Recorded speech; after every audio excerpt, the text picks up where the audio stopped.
गुरुजी, आपसे एक सवाल है, सादर प्रणाम। गुरुजी, महाकुंभ में मुसलमानों की दुकानों पर बैन लगा दिया गया है जी। जहां हम सभी साधु संत कहते हैं सर्वे भवन्तु सुखिनः सर्वे सन्तु निरामया, मतलब सब कुशल मंगल रहें, लेकिन आखिरकार महाराज जी ये जो फैसला लिया गया है इस पर क्या राय है आपकी? आप भी मक्का मदीना में लगा लो दुकान जाके अपनी।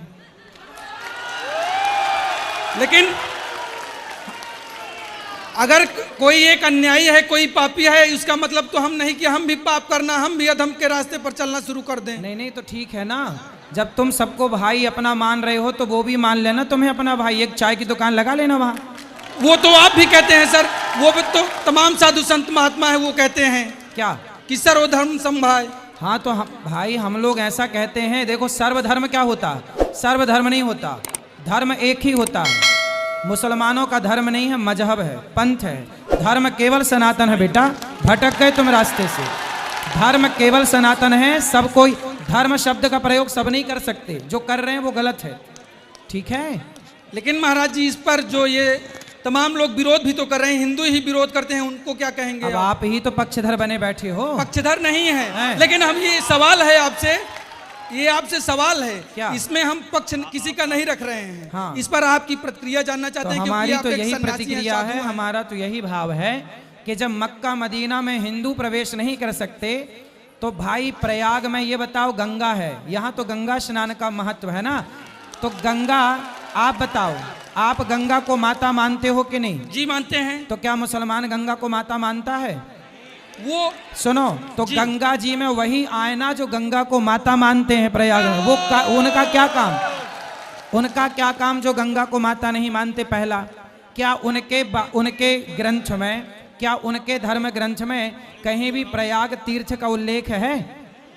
नहीं है। जब नहीं है, पर हमारे पूरे पुराण वेदों में प्रयाग तीर्थ का उल्लेख है, तो हमारी आस्था है, उनकी थोड़ी आस्था है। लेकिन महाराज जी अगर आपकी भागवत जहाँ चल रही होती है, कथा जहाँ आपकी चल रही होती है, वहाँ किसी 4 लोगों का उद्धार हो जाए तो उसमें क्या है? हाँ, भागवत सुनने के लिए मना ही नहीं है। आप आओ, भागवत सुनो, आप गंगा नहाओ, लेकिन आपका थूका हुआ यहाँ कोई लोग खाएं भक्तजन, वो सही नहीं है, क्योंकि वो लोग तो बनाते हैं ना, थूक देते हैं उसी में, फिर वो आपको खवाते हैं। तो आप लोग नहाओ, नहाने के लिए मना ही नहीं है। प्रयाग सब आए, खूब नहाएं, खूब कथाएं सुने, कोई मना ही नहीं है। यहाँ बस ये है ना कि यहाँ दुकान क्या है, आपने वीडियो देखी होगी कि कुछ लोग बनाते हैं चाय और चाय में थूक देते हैं, बनाते हैं रोटी, दाल में थूक देते हैं। अब बताइए उनका थूका हुआ आप खाएंगे क्या? लेकिन सब तो एक जैसे नहीं हो सकते हैं ना, सबको एक तराजू में नहीं तौला जा सकता है महाराज जी, ये भी है। भाई एक तराजू में तौलने का हम कहाँ कह रहे हैं, लेकिन ये बताओ कि जो गंदगी है, गंदगी चाहे आपकी गंदगी हो या पशु पक्षियों की गंदगी हो, गंदगी तो गंदगी है ना, उससे बचना ही चाहिए। सब प्रकार की गंदगी से हमें बचना चाहिए और गंदे माहौल से बचना चाहिए। इसलिए हमारे संत समाज ने जो निर्णय लिया है कि आप सब लोग आनंद से यहाँ पर, हमारे देखो मुसलमान यदि हैं, हमारे यहाँ तो रसखान का भी पूजन होता है, रसखान का भी सम्मान होता है। यदि आज का मुसलमान रसखान और अब्दुल कलाम जैसा हो तो हम तो आज भी सम्मान करने को तैयार हैं, क्या बुराई है?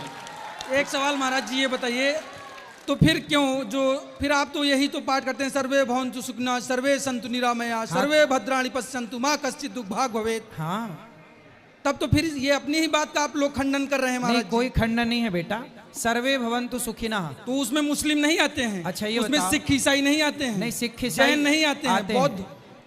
तुम कौन हो पहले ये बता दो। ब्राह्मण हूँ, अतुल तिवारी नाम है महाराज जी। तिवारी हो? हिंदू हूँ। हाँ हिंदू हो। सुनो, बात तो ऐसी है ना कि समाज में ये सब बातें हिंदुओं को